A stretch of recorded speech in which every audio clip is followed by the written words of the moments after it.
Við erum mættir hérna á 30. aðra hæð á Times Square og tja, þetta er náttúrulega aðeins svo töff. Hvað skal segja? Kitty, ertu spenntur það? Já, ég er bara skítræddur í það. Tjekka. Þetta er eitthvað sick, sko.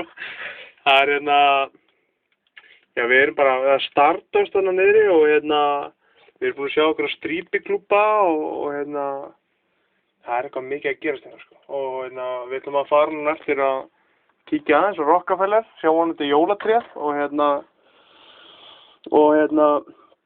bara að rölta aðeins og finna kannski eitthvað að borða og ég ætla að reyna að finna eitthvað að bánsa í Toys R Us og eitthvað og ætla að setja mig að vel húa, það er svolítið kallt, það er svolítið mjög kallt. En þetta er klikkun, sko. Já, við erum bara farnir að leika okkur við Bandaríkjamenn og ég sé ykkur einhvern tímann aðfram þetta.